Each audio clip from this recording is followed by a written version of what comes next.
you're listening to Sarah Archer and episode 304 of the Speaking Club podcast. I want to start this show with a quote from author and teacher Yehuda Berg. We need to realise that our path to transformation is through our mistakes. We're meant to make mistakes, to recognise them and move on to become unlimited.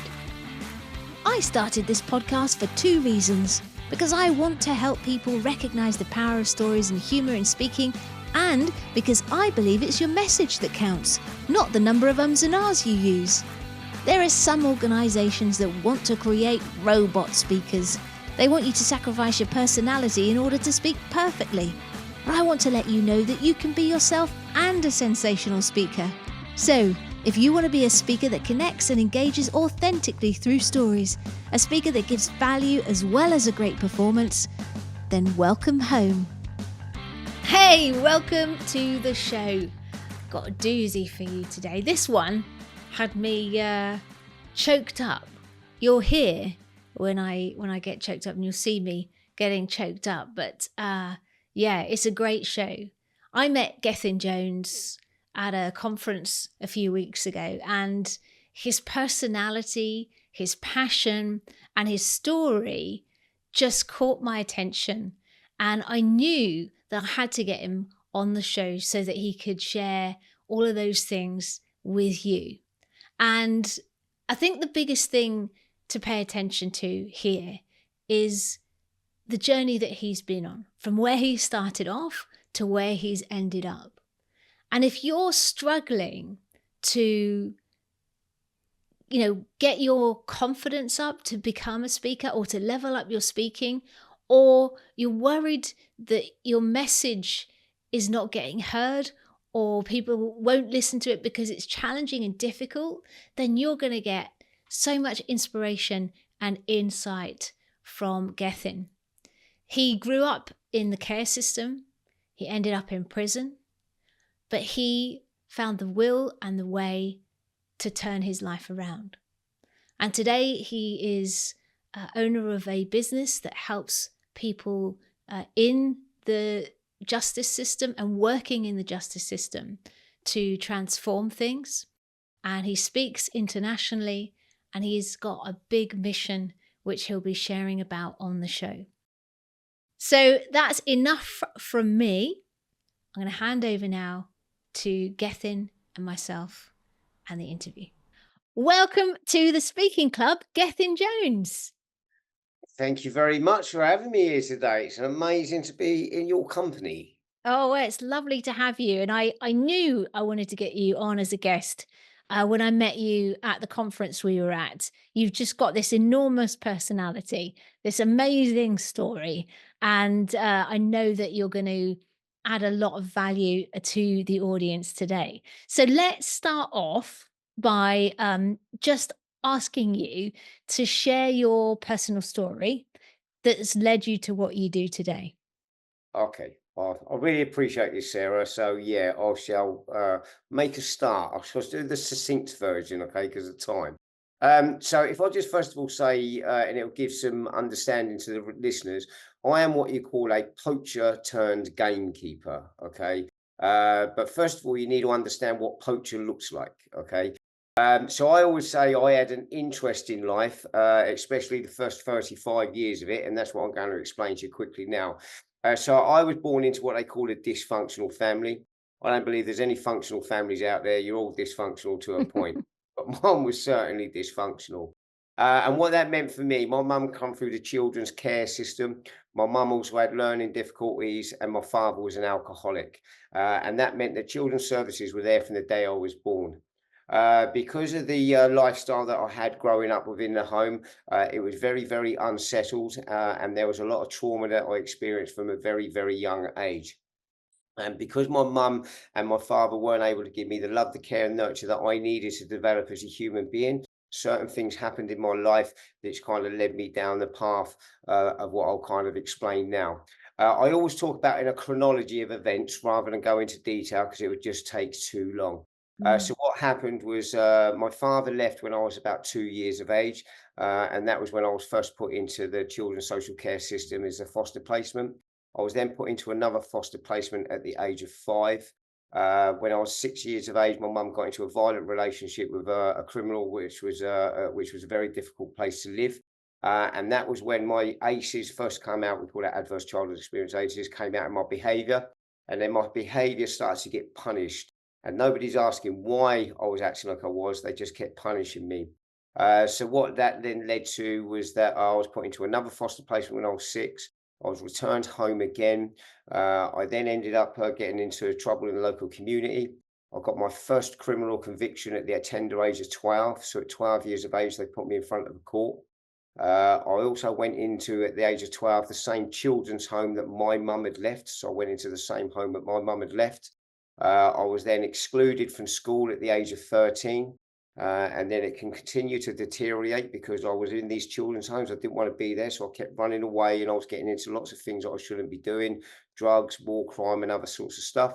Back in them days, you had to be 14 before you could go to prison. And 2 weeks after my 14th birthday, they locked me up. And I always say at that point, I was a 14-year-old child. Yeah. And it wasn't until my own son turned 14 that I realized just how young I was.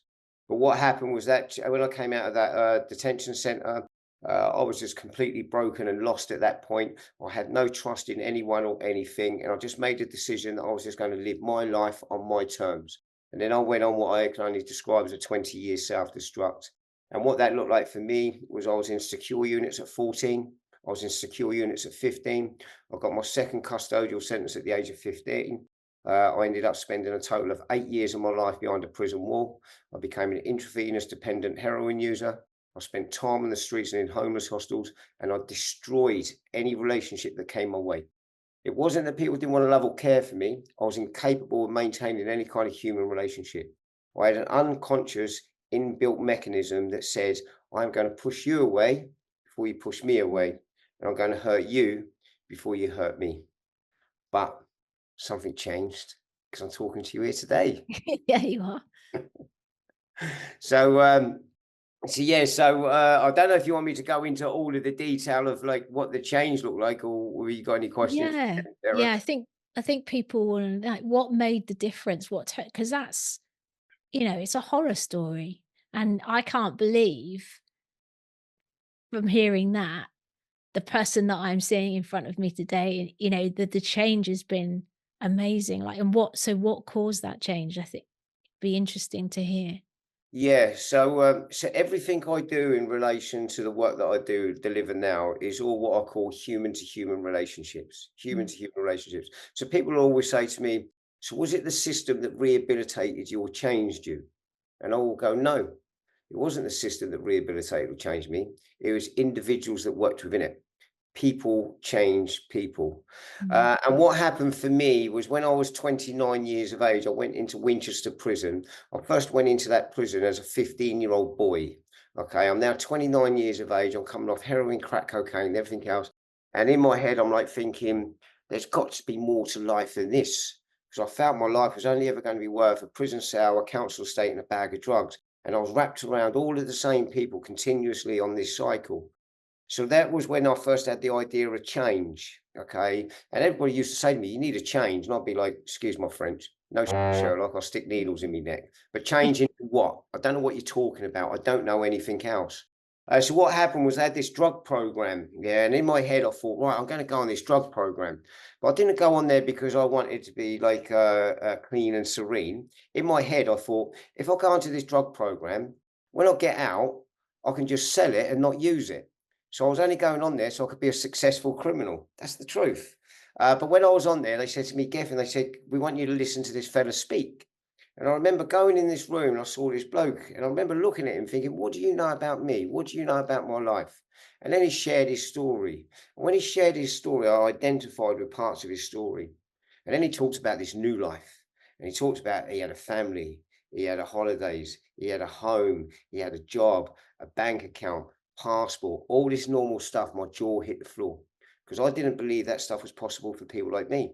So for the first time in my life, I saw what change looked like. I had a goal and an aim to go to. So that's why I call my programs Hope, which is hearing other people's experiences. He showed me what it was. But then I was so damaged and I mistrusted everyone and everything. If you think about victims and perpetrators, for me, the system was the perpetrator of my pain, not just mine, but all of my family's too. You're now telling me I have to go and work with my perpetrator. How do you even do that? So then it was a long Mm. process of going back and forwards. And it was certain individuals through that prison system. And when I came out to the community, that were able to connect with me as a human being, nurtured me, supported me, and kept taking me to the next step and the next step until you see the person that you see before me today. Amazing. So from that 29-year-old, how long did it get you? How long, many years did it take you to get things back onto, a sort of stable footing, if you like? Yes, and this is the other thing, yeah, because everybody thinks changing people is like a bit of like a sausage machine. Yeah, you put them in, they come out. So what happened? 29 was when I had the idea of a change. Mhm. I was 30 years of age, so I'd been in for a little while when I heard that gentleman speak, and then it took 5 years. So 2001, that was the shift came in 2006. Okay, 2006. And it was a process of one step forward, two steps Yeah. back, step forward, two steps back. I do a lot of work with business owners. I always use the word fail, yeah, because there's nothing wrong with failing. Failing is a part of living. And fail for me stands for first attempt in learning. For Nice. me, yeah, for me, it was 50 attempts in learning, but I didn't fail the same way twice. And it was all of that learning that then got me to the place of this is it. This is what I need to do. And from that point, I just didn't look back. And that was in 2006. Brilliant. I love that. I love that concept of failing forward as well. Like it's really, really important to reframe failure. Otherwise people can get stuck, can't they? And that's really good. Yeah. Now, I know one of the things that you talk about, I've seen some of the posts that you've written about it. You talk about this concept of prison pipelines and Yes. how we should, and when I say we, I mean society, should take an upstream approach to changing things. What do you mean by that? So I suppose really is misrepresentation of what prison is and what the main general public believe as well. So if I just put it into a bit of a rounded thing at the moment, Mhm. most people believe that you lock people up to keep communities safe. Yeah, you lock people up to keep communities safe. But currently, with the system that we have at the moment, we've got a complete overflow, and it just keeps on filling. They're now Mm, looking at spending nearly £4 billion on 20,000 new prison places. Yeah, so something's not working, yeah, because the population is going up.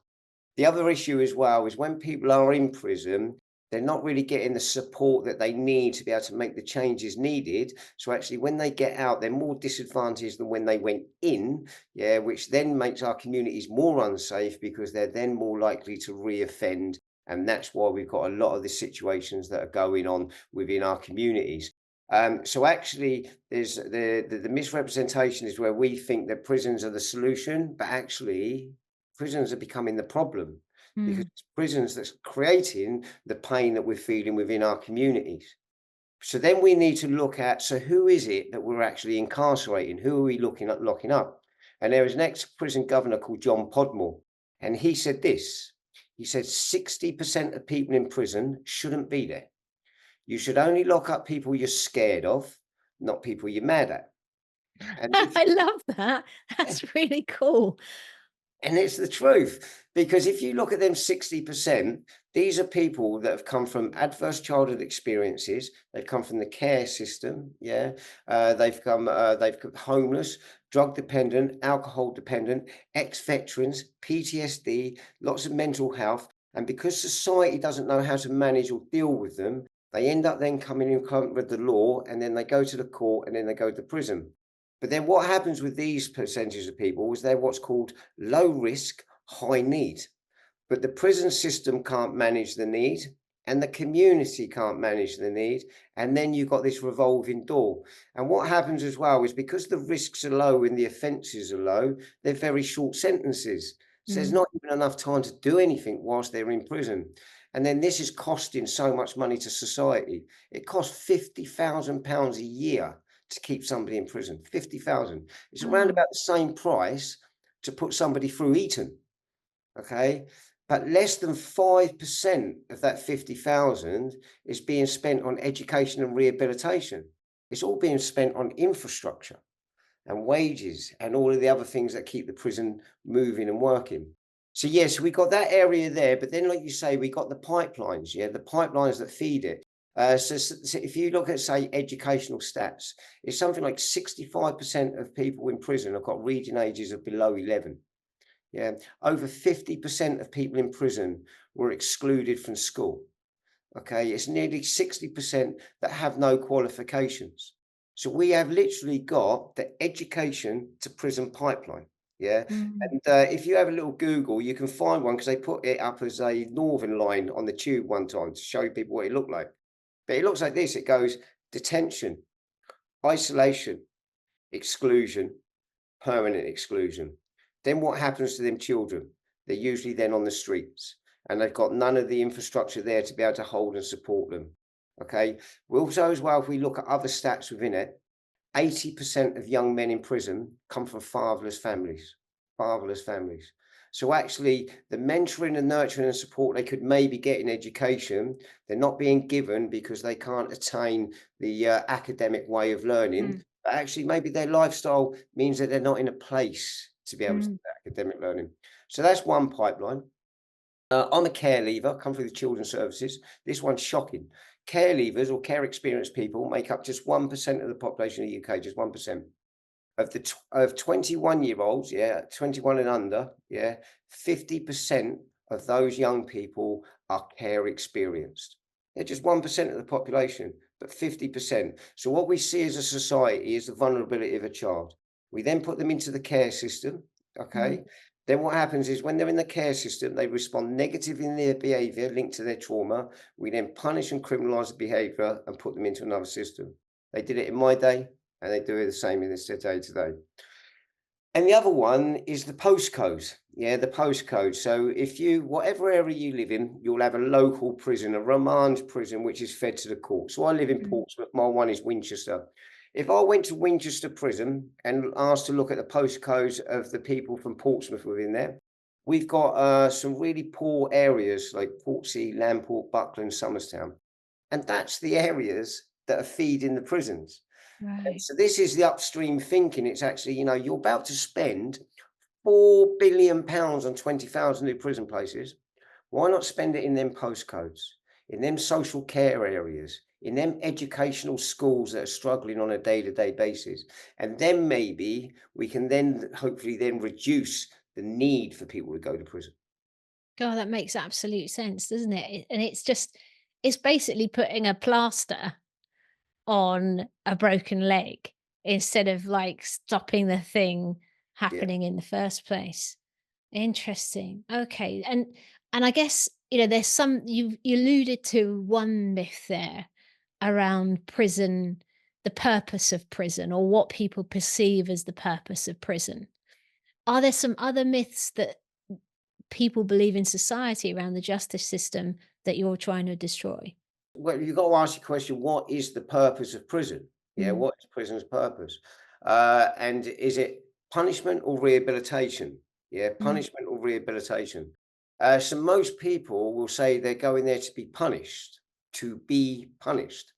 And then it's like, well, no, actually, the punishment is the loss of liberty. Mm. That's the punishment.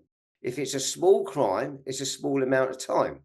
If it's a big crime, it's a big amount of time. So it's the loss of liberty. And then prison's primary purpose then should be about education and rehabilitation. Yeah. About how you can make better citizens of the people who are in there. So when they come out as returning citizens, they're in a place to be able to return to our communities and add value. Okay. But there's a lot of people out there that believe we have to repunish them. And it's funny because I always say to people about like the loss of liberty is the punishment. Um, Mm. and if we think not that long ago, we was in COVID, yeah, Yeah. and when we was in COVID, people lost their liberty, and Mm. people felt the pain of losing that liberty, yeah, and people were isolated from their families, their friends, and their communities. they were only allowed out for an hour a day. Mm. What happens on a daily basis in prison? Most people in prison are spending around 23 hours a day behind the cell door. Yeah, these people are very traumatized, a lot of them, that have come from a lot of pain and anguish. And then they don't know what to do with that pain and anguish. And then if you go into any kind of real local prison, on a daily basis, you'll be hearing the bells going off. And the reason why the bells are going off is because people are cutting their arms. People are trying to commit suicide. There's violence. There's all of this stuff going on. And the reason why this is going on is because we're not giving people what we need. But then the media will say, but they've got a TV in their cell. Yeah, Mm. they've got this and they make it out as if it's a holiday camp. And I'm like, please, please go and spend 24 hours in a prison. You will never, ever believe it's a holiday camp again, because it is Mm. far from a holiday camp. Was it scary for you in there? Did you feel scared, or you in terms of navigating your way through the sentences? So for me, I this sounds really sad. For me, I was fortunate. And what I mean by that is I was institutionalized before I even went to a prison. And that was because I Mm. was in children's homes. I'd have already been in a system. It was just a bigger children's home. Yeah. And Right. actually, I knew a lot of the young people that were already in there. Okay. What I'd also learned throughout my life was how to be able to survive. Yeah. So Mm. I was able to be able to survive in all of those kind of places. But I suppose the sad thing for me was when I first went to that, and I went to what's called a detention center when I was 14, and they're called short, sharp shock. We're going to scare you straight. They was filled with bullying, violence, and intimidation. But I will say, as that 14-year-old child going through that gate for that first time, I was absolutely terrified because I knew what was going on because I'd heard from all of the other peers that had been there before me. But I also knew I couldn't show any fear. Yeah, I could not Mm. show any fear and I couldn't show any weakness. I had to find a way to survive. And that's kind of what it is that I did. Yeah, I would be able to survive in whatever environment that I was put within. But then the sad thing about it is like, and I'm not proud of this, but I've got 56 offences and 18 convictions. I've done a total of 8 years behind a prison wall. I had numerous prison sentences. And to be honest with you, prison became quite a relief. Yeah. Okay, it became a relief because I didn't know how to live in this world. I wasn't accepted in this world. I was given no opportunities in this world. So actually, when I went to prison, it was like and I Yeah. could You knew breathe. it. Yeah. Yeah, because I knew where I fitted, I knew what I could do, I knew what I couldn't do. Yeah, I had all of this sort of ability to survive within that place. The fear for me came when it was time to get out. Yeah. Yeah, when it was time to get out, and the best person to explain this was Morgan Freeman in Shawshank Redemption. Shawshank. Yeah. Yeah, and he said, when you first go to prison, you fear the world walls. Once you've been going there for long enough, then you get used to the walls. Stay there too long, you depend on the walls. Yeah. But I also say about institutionalization, that's a part of life as well, because we all get trapped by the safety and security of what we know. Yeah. Mm. The safety and security of what we know. So if you keep locking people up, yeah, that becomes their safety and security of what they know. And then they find it very difficult to move then off into another type of world. Yeah. And people do it to themselves with the beliefs that they have. They create their own prisons in terms of what they know, that comfort. Yeah. That's an interesting analogy. Gosh, you really went through it. I want to ask you before we move on to some of the other questions. One of the things that you mentioned at the start was the wall that you put up that pushed people away, and also that you must have needed to create that sort of mask of fearlessness to survive in all the different systems.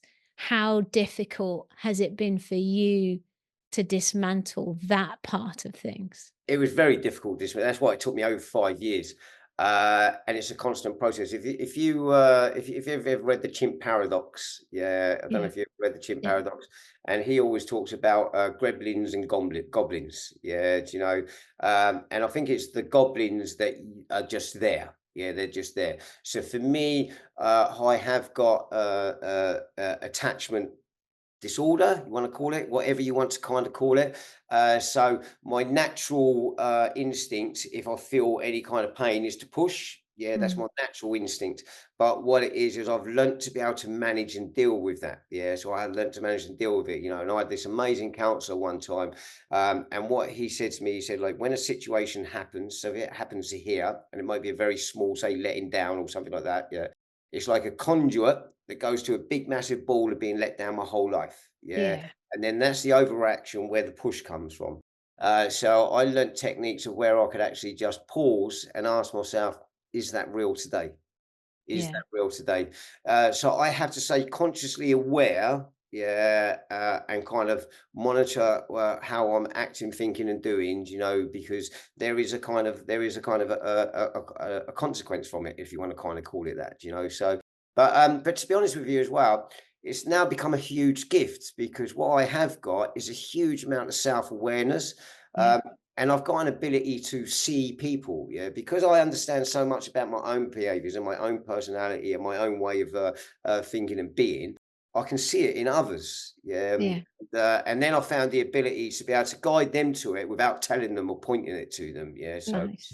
yeah, so it's become a bit of a gift. So Well, it was really interesting to me because for everyone listening, like and watching, every time I saw Gethin, he had like a load of people around him. He's like a people magnet. So what it must be, whatever you're doing must be working because people are flocking to you. So that's really cool. Now let's shift on to your mission. yeah. How would you describe your mission today, and how can people listening help? Well, just by you, Sarah, allowing me to come on here, because I remember, like, when you said this to me, you said, "Oh, would you like to come on the show?" And you went, and you said, "But there may not be people on there that kind of link to your kind of work." And I'm like, brilliant. Absolutely brilliant. That's what I kind of want. And I was at an event the other day as well. So then what it is, there's a lot of people like me that do a lot of stuff about prison reform. We all do about prison reform. Go back to Charles Dickens. Charles Dickens was a prison reformer. It's been going on for centuries. But what it is we're kind of in an echo chamber. Yeah, it's all the same people saying the same things. So Mm, for me, it's about we need to shift tact. Yeah, we need to shift tact. So I've kind of now set up a new mission. Yeah, so I've got Unlocking Potential, which is a successful company that's sort of still able to do like consulting, training, coaching, lots of other bits and pieces with other associates that do it as well. So now I'm on a one-man campaign activist, yeah, to be able to change the justice system. The other thing as well is I don't call it a criminal justice system. I take out the C word, yeah. It's just a justice system because it should be just and fair for all. Okay. mm, It's not just about the C word. So I take that one away from it. Literally, my mission is to create a justice system that's fit for purpose and fairest for all. That's for the people that work in it, the people trapped in it, and for those they serve, which is us. mm, Okay. mm, So what I've learned through my time is that politicians will listen to you, but they're not actually going to make the changes that you want. And I've been to Westminster more times than I know what to do with. I've actually been in 10 Downing Street. I've met them all. Okay. And the reason why they won't make the big decisions and changes is because of our friends at the Daily Mail, okay, and other public narratives that have this belief that we need to be tough on crime. Yeah, and we need to be tougher, longer sentences and everything like that, so to speak. So my mission now is to shift public's perception. That's my mission. Shift public perception. Because I believe if the public narrative will change, then mm, that will then mean that the politicians will fall into line because mm, what they want is the vote and they will mm, put in what the public are wanting. And I use an example, the best way to be able to do this, and I always link it to smoking. Yeah, because the reason why smoking is today is because of a campaign of changing public perception. If you went back 30 years ago and said in 30 years' time, you won't be able to smoke in a pub, in a restaurant, on a train, in a plane, or in a car, a taxi, they go, that's mad, that will never happen. But what they did, there was such a campaign that smoking went from social to anti-social, and then mm, legislation had no choice but to change. So that's mm. kind of my mission now in relation to what it is that I want to do. And for me, I just want to get my voice out as much as possible to as many audience as possible. So, if you are somebody out there that thinks actually you would like to hear my story on your stage, yeah, where actually I can give you something that sort of like will show you that actually change is possible and we can all be better human beings. And at the same time, educate your audiences into the realities of the justice Mm. system. Please just get in touch. I'm more than happy to do that. And then together we can make a justice system that's fit for purpose and fairest for all. I love that. And I'm sure people will be listening and will want you to come on and share your story and your perspective. And we'll put all the links for people to grab hold of you in the show notes. Cool. Now you mentioned this already that you speak and you train business organizations.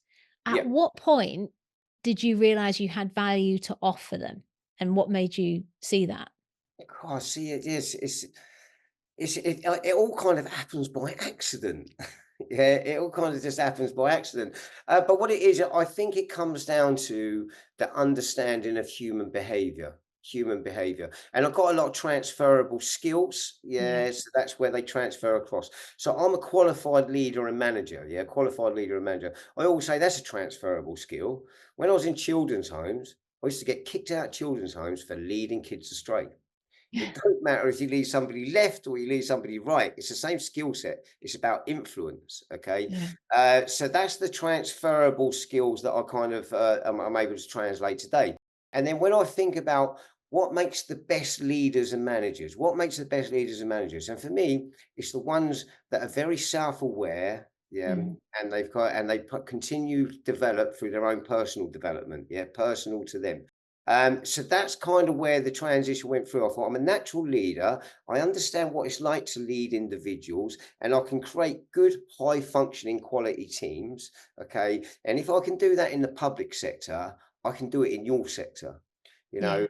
And then the other bit as well, because I do a lot of stuff which I call in the messy middle. Yeah, the messy middle, that middle Mm. management. Yeah, okay, where somebody goes into a job. Yeah, what they do when they go into a job, we train them really well so they can do that job.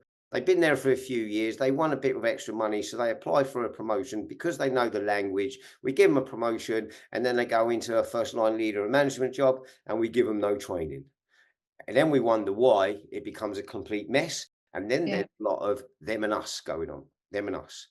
So what Yeah. I do in the justice system is I can literally work with prisoners and prison officers in the same room. And there is no bigger them and us than that. Okay. Yes. Yeah. But I can facilitate that in such a way where actually they can learn how to be able to work together, yeah, to support better outcomes for both of them, whether they're living there or working there. Okay. So I Mm. just think if I can translate that, well, don't think I just know because I do it anyway. I can translate that there, I can translate it into your company. And actually, the outcome there is about reducing reoffending and blah, blah, blah, blah. Whereas the outcome in the businesses is about sort of like higher productivity, less sickness, yeah, more Mm. engagement, higher productivity. Absolutely makes sense. I mean, at the end of the day, we're all people and we all Absolutely. have the same drivers and the same hang-ups and, Yeah. to fewer or more degrees, but it's the same. The other thing that I read that you had put one day was about how a meeting that you went to in 2016 opened doors for you. Yeah. And I wanted to see if you could share what you learned from that event that you've taken forward as you've built your business and speaking career. So it's funny because it was about the same time I started at the PSA, Professional Speakers Association, as well. Yeah. So I've got a book, and it's called "How to F Up and Still Succeed." Yeah, and the model's called "Think It, Say It, Do It." Yeah, you have an Mhm. idea, share it with the right people, and then put in the kind of the action. So what it was is when I went on to this journey of being an entrepreneur, okay, I knew that I had to sort of like you put this into action. Mm. And I remember I went to this, it was an entrepreneurial spark event. And the one thing that I heard in there that just stayed with me was be opportunity hungry. Yeah, be Nice. opportunity hungry. And then I thought, I've always been opportunity hungry. That's how I survive. Yeah. So I just need to work out what it is that I do. So then what I made a decision to do was whenever I went to a networking event, yeah, if I went to a networking event, I was going to come away with 2 to 3 meetings post that event. Because I Mhm. knew that every 2 to 3 meetings is probably going to lead to another 1 or 2 meetings or blah, blah, blah. And that's how it kind of goes. So that's what happened at that event, So that event, I was opportunity hungry, and I remember like someone's gone, "Can you come to this round table event? It's about justice, yeah, and it's professors and philosophers, yeah." And I remember saying, "I'm going to philosophize with philosophers, yeah." And I was new in the space. Nobody really knew me, but there was some very influential people in there, and I worked out opportunity hungry who they were. Yeah, so I ended up getting a meeting with a lady called Annie Fox, and she was the CEO of a big charity called Clinks that oversaw all of the third sector charities within the justice sector. I ended up having a meeting with her, and then she was like, "I love what it is that you do, Gethin. Would you maybe come and speak at our event? Yeah, we won't be able to pay you, yeah, but we'll be able to kind of pay your expenses and all that sort of stuff." And absolutely lovely. I said, "Is there anybody else that you could maybe refer me to?" She went, "There's a lady called Natasha Porter. She's got a really good thing called Unlock Graduates, and it's about graduates going into to get a master's degree whilst being prison officers." I went, "Brilliant. Let's do it." Yeah. So anyway, so I spoke with Natasha. Natasha said, "Yeah, we'd love to have you come down there." The mad thing about it as well, I ended up sharing that stage with Richard McCann that I'd already met Wow, cool. before that as well. And then at the end of that event, this gentleman came up to me and he's called Paul Baker. And all I'd done was shared everything I knew in relation to my own story in the justice system. And then he said, Gethin goes, "Can I introduce myself?" I went, "Yeah, okay." He said, "My name's Paul Baker." He said, "I'm a prison group director. And what that means is he oversaw all the prisons in the Thames Valley area." He said, "Do you know anything about what's called the OMIC model or the rehab culture?" And I went, "No, never heard of it." He said, "Everything you spoke of is that. And I need you in every one of my prisons." And I always say on that day, he didn't open one door, it was a corridor of doors, and it just continued from that point. So, like, literally, it was going to that one event with Entrepreneurial Spark, opportunity hungry, think it, say it, do it, and then just action. I love that, and I think that's the thing is being open and being interested in, as well in other people. Like, and I love the thing. I think I saw something else from you recently where you put about.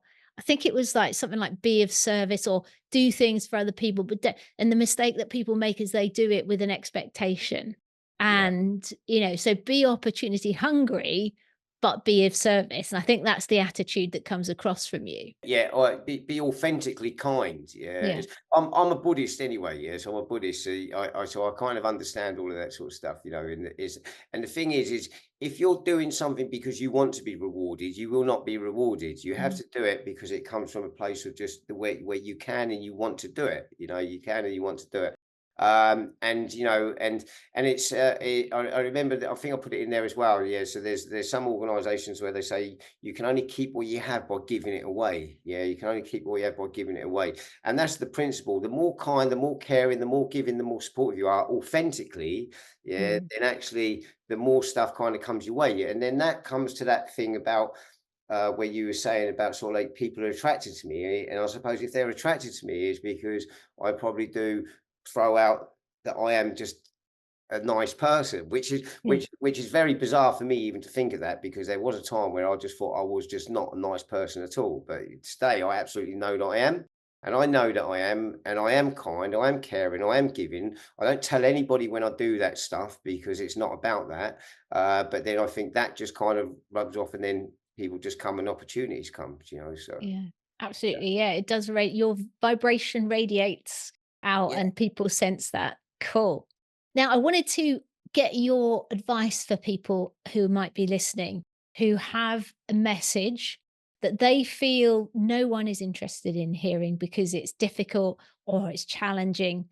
And I wondered if you could give some advice to people because your message can be for some people difficult and challenging to hear. You've got a perspective and it doesn't align potentially with the popular view. What advice would you give to them around going forward? So for me, I always have this thing is uh, i- if I didn't speak and I didn't say the truth of what needs to be said, then actually I'm part of the problem. I'm not part of the solution. Yeah, I'm part of the problem, not part of the solution. And I can remember as well when I first went into the speaking world as well, when somebody said, "You're never going to get everybody in the audience on your side. Yeah, there's always going to be people within that room that doubt you." But then they also said, "But to be honest with you, Gift, they said they'll still remember you because of that." yeah, because you've irritated them that much because you've gone against everything they've done. So they're going to stay. They're going to remember you anyway. So yeah. So for me, it's I am able to speak in the way that I speak in relation to what it is because I truly believe within the core of me, yeah, that this needs to be out there. It needs to be told and it needs to be shown. And the only way that we do that is by educating people that may not have the educational understanding because they don't see it within that way. So for me, that's that drive that keeps me forward. Mm. Then I suppose the other part of it as well is that old saying like, is find your tribe, yeah, because Yeah, yeah. you won't be alone, yeah, you won't be alone. And I've been in this for a little while, and it's kind of funny as well because there was only a couple of people that were doing the stuff that I'm doing, and that's why I feel ready to move on to the next stage. Because now what it is an abundance of people that are doing the same work that I'm doing, and they're doing it in prison. And I don't have this thing, oh, they're coming in, they're taking everything. I'm like, thank God for that. Yeah, let's share it. Yeah. So actually, they're now going in and they're doing, so I call it now, they're doing that micro work and doing the work and supporting the individuals that are within there. And then I'm now looking at the macro work of changing the bigger thing. Yeah. So find your tribe.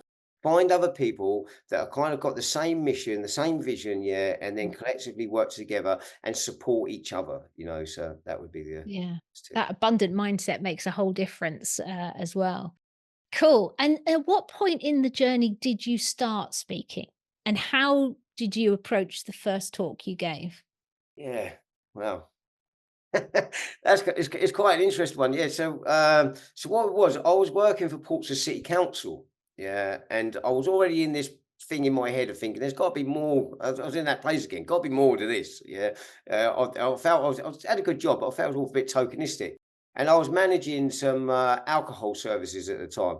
And a pharmaceutical company said, "Oh, we'd like you to come and present what it is that you do." Yeah. And then they said, "And we'll pay you for it." I went, "What? Pay me for it?" So anyways, so they kind of like they went up to Birmingham. They put me in this really nice plush hotel. I'm talking really plush. And they put and I've done all of this sort of stuff. And I had a partner with me, a friend, who were not partner as in, but a work colleague. Yeah. And we delivered this workshop. That was kind of fine. It's what we did every single day anyway. And then at the end of the day, we then had to do there was the big dinner, and there was an after dinner speech. And then this gentleman got up and he started to share his story, which was about his relationship with alcohol. And the God's honest truth, I was listening to him and I just thought, I could do better than that. I could do better. That's what I was thinking. But then I was like thinking, oh, that's just your ego, Geth. That's just your ego. And then Sue, who was with me, my colleague, Sue said to me, she went, "So what did you think of him then, Geth?" And I went, "Yeah, yeah, he was all right." And then she went, "You could have done a better job than that." Yeah. And that was it. I thought, that's it. That's what I've got to do. I've got to find a way to share my story. And then fortunately, when I was in Portsmouth City Council, opportunity hungry, there was a lady called Lisa Wills, and she was just about to do some stuff at Winchester Prison. And I said, "Can I join you and maybe do a presentation to the staff there?" Yeah. So the first presentation I'd done was in the prison that I spent most of my life within. Yeah. Wow. Yeah. So, and the best way I can explain it is say if I put my speaking at a number 8 now, yeah, at a number 8, okay, I was like at -2, yeah, okay. I probably spoke about 100 miles an hour, yeah. I was looking at notes, I was doing all of that sort of stuff, yeah, but I just had this passion that I was going to be this speaker, yeah. So that's kind of what it was like. And then I did another one, and then the funny thing was is I thought I need to work out how to do this a bit better, and I went onto LinkedIn, public speakers, and Lee Jackson popped up from the PSA. And I had Yeah. a conversation with Lee, and then he encouraged me to join the PSA. And then that's what then helped me to Brilliant. speak more, speak better. That's brilliant. And I love the fact that's one of the things again that I see sort of shining through, our conversations that we've had. I remember you bidding for something at the PSA in terms of a development opportunity, and that feeling that you are happy to embrace and are committed to being a pupil. Yeah. Probably other areas of your life, but I know when it comes to speaking that you've got that openness to learn, and that's what's going to make you better. What are the biggest things that you're looking to learn more about with your speaking?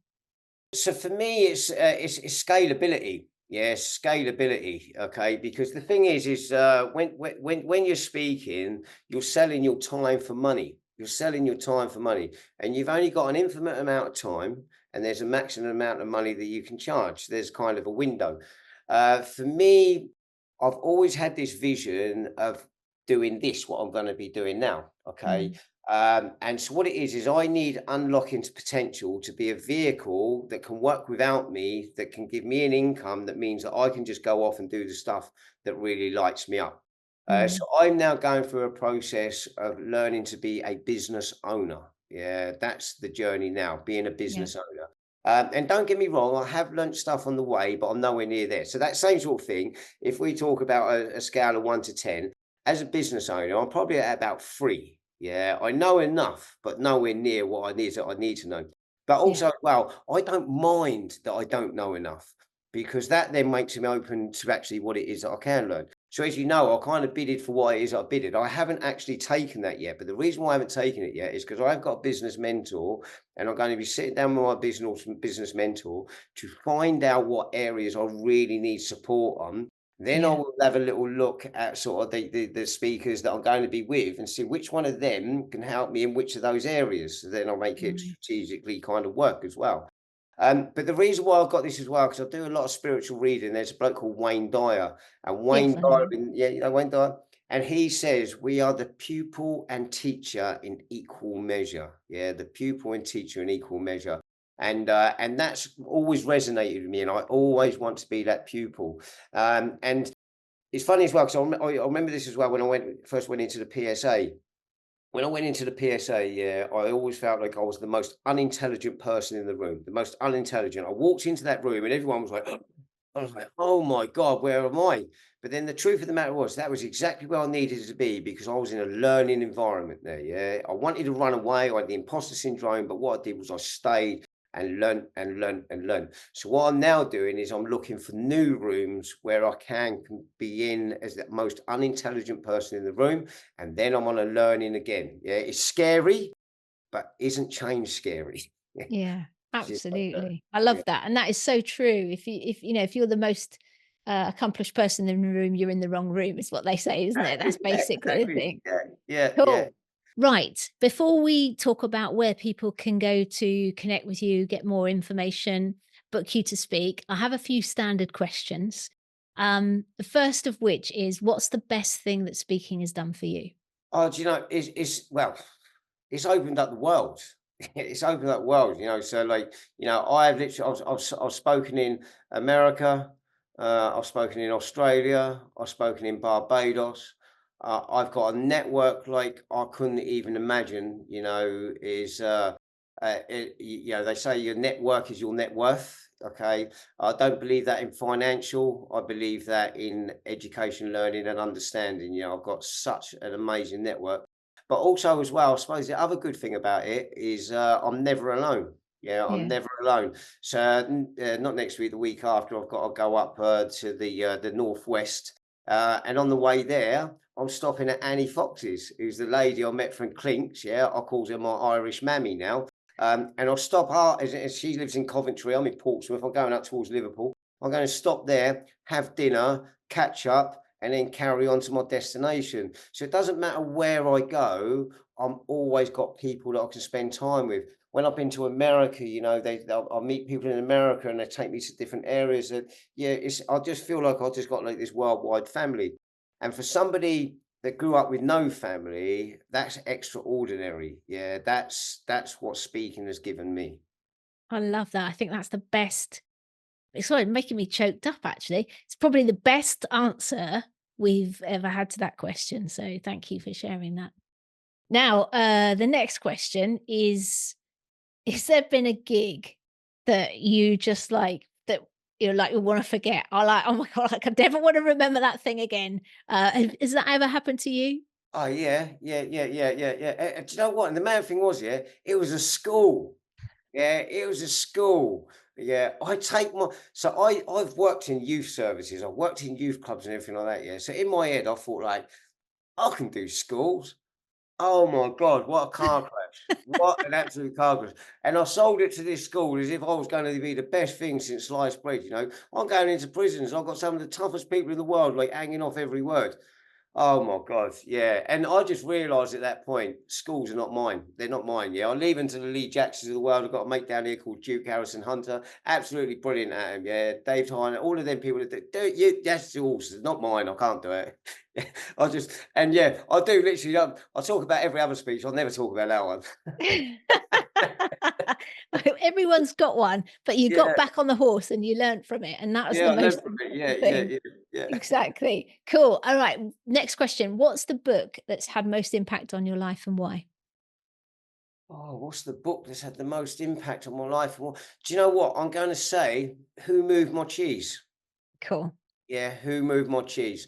And it's and that's literally linked to the opportunity hunger. I've been all of those characters. Yeah, you know, I was the one dying because there was no cheese left there. Yeah, there was no cheese left there, and I was so fearful of what the maze would look like. I couldn't even put my trainers on and move. That's if people understand the story and everything. Yes. Yeah. Yeah, whereas now, I'm scratch and hurry, I think that's called it. It's, I'm out. Oof, yeah. I was kind of saying actually, because I've also realised I go through these stages. They're usually 7-year cycles. You know, I'm kind of going through it at the moment. It's like I've got to this point now, like, right, I've done all of that. What's next? Where Mm. next? Yeah. So yeah. And the other thing as well, I remember like when I was managing a team at Portsmouth City Council, so I oversaw staff teams of 40. I went through quite a lot of restructures. When we went through a restructure, I'd buy every staff member a copy of Who Moved My Cheese. Yeah, you Nice. know, I'd do it on the council budget, of course, you know, but you know, for me, it was like, how do we help the staff? Give them something that's tangible that may be able to read that they can kind of connect with, rather than be fearful of the change. Look at the change as an opportunity. So yeah, I would say, Who Moved My Cheese? It is a great little book, and amazing how it's a bit like Dr. Seuss. You know, you can get such amazing shifts in perspective from something that's really simple. So that's great. Just Okay. say this one quick, Sarah, as well. Yeah, Yeah, go. another one. But there's another small one called the Go Giver, and you've got Go Giver leadership, which goes back to the authentic stuff that we talked about before as well. Okay. Brings that to life as well. Yeah. So the Go Giver or Go Giver leadership, they're good as well. Brilliant. We'll put links to both of those books in the show notes. Okay, penultimate question. What's the best bit of business advice you've ever had and why? Oh, so the best bit. So I suppose really it was from a friend of mine, Mark Legg, who's got construction business, and he was the first person to take me in to do communication training and skills with builders, yeah, you know, and contracts managers. But what it was linked to finance. Yeah, finance. Yeah, and he just taught me that how to be able to do everything exactly as it needs to be. Yeah, make sure your accounts are actually tip top and in perfect position. Yeah, Nice. so that was kind of the best bit of advice that he gave me. But then also as well was like when I became VAT registered. Yeah, when you become VAT registered, he said to me, "Gethin, the VAT is not your money. Yeah, it's not your money. It's not part of the cash flow." So he encouraged me to get an extra account on the bank account, on the business bank account. So every month, my PA tells me how much VAT has come in. I then put that into the separate account, and then when my VAT return's done at the quarter, yeah, the money's already there to be able to go back into the HMRC. But also as well, there's usually a bit of a kickback. That money then stays there, and that goes against my corporation tax at the end of the year. So yeah, Nice. be wise with the finances and understand your numbers is probably the best bit of business advice that I ever got given. Brilliant. Lovely. Thank you for sharing that. Okay, last question. If you could have one mentor and they can be alive or dead, fictional or non fictional, who would you choose and why? I'm going to say three, but they're all kind of the same. Yeah, so it'd be Nelson Mandela. Okay, it'd be Martin Luther King and Malcolm X. Uh, Nice. and the reason for it is because it was all about social justice, and making it the core of everything that you do. Yes, people always say to me, they say, "Oh, Giffen, you're so successful." But I say, I don't wake up to be successful. I wake up because I've got purpose. It's the purpose that then leads to the byproduct that's success. Yeah. So they would be their mentors, because some days you wake up and you think this is just too big. It's too big. But when I look at the sacrifices that they made, especially Nelson Mandela, 27 years in the cell, Mm. what he believed, it's like, no, you can do this, Gift. Just keep going, keep going. What a way to leave that sort of wind up the show. Great stuff, Gethin. Really inspirational. The whole conversation has been fantastic. I've loved having you on as a guest. If people want to book you to speak about what you're up to do some more training, if you're available, where's the best place for them to go? So you can go to my website. That's just about to be brand new and refreshed. It's also be done. So that's www.unlockingthepotential.co.uk. You can find me on LinkedIn, Gethin Jones, inspirational speaker. You should probably usually do it. Or you can also email me directly at gethin@unlockingthepotential.co.uk. Fantastic. And we will put all of those links in the show notes as well. Brilliant. Thank you so much for sharing your story and your insight and your opinions and being vulnerable and just a really big inspiration. Thank you so much, Gethin. Thank you very much, Sarah. It's been a pleasure.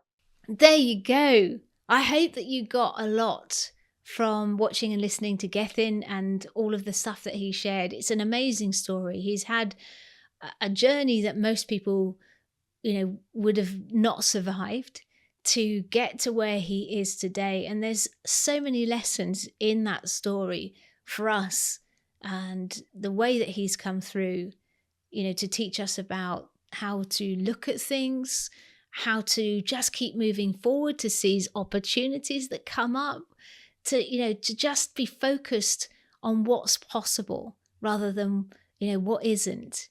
And I hope that you will reach out to Gethin if something resonated with you. And perhaps it's changed your perspective about the justice system and the people within it. I know that it's certainly made me rethink a few things. And I'm just chuffed that he was able to come on the show. So do reach out to him. Do check out his website. I'm sure that if you're looking for a speaker who's going to, inspire and motivate and just, show what is possible for people when they put their minds to it and their hearts to it, then he would be a great person for you to bring in. Great. Well, all that's left for me to do is to say thank you once again for watching and listening to the show. If you do get value from the Speaking Club, I'd be grateful if you would leave a comment below, subscribe to the YouTube channel if you're watching. Also subscribe if you're listening and leave a rating or review. And you can do that over at ratethispodcast.com/TSC. Now, as I've mentioned before, we have a Patreon, and that's over at patreon.com/TSC. And we have extra questions that Gethin answered around his tips for new speakers and other bits and pieces that is exclusive for people that support our Patreon, as well as other things that you get, including access to me, questions and answers that you might have around speaking, storytelling, performance, humor, whatever it is. So do check out our Patreon. Love to have you support us so that we can make the show better, get some more great guests on, also respond to the things that you're interested in learning and that matter to you, that you want help with. Great. Well, that's all from me. Have a wonderful rest of your week, and I will see you next time. In the meantime, as ever, don't forget to go out, grab your life by the nuts, and get cracking. Bye-bye. It's a nightmare. You're an expert with so much to say, but now that you've been booked to speak, you're struggling to know exactly what to talk about. You want a talk that engages the audience and wins you new clients without you losing your personality or anyone feeling pitched to. But what happens when you sit down to create that talk is that you end up staring at a blank page for ages, or worse, surrounded by hundreds of sticky notes with content that you could include. With so much material, you just don't know where to start or finish. Don't worry, because many experts like you face exactly the same challenge. And that's why I created the Blank Page to Stage Guide. In just 50 minutes, this breakthrough resource is going to help you identify the big idea of your message, make it relatable for the audience that you're speaking to, and convey it all in a way that gets the audience inspired and on board with your idea.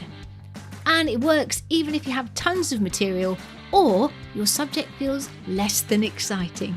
If you want to cut through swathes of content and get a talk that you're excited to share, your audience loves, and wins you new clients, then grab your Blank Page to Stage Guide from saraharcher.co.uk/new guide-TSC.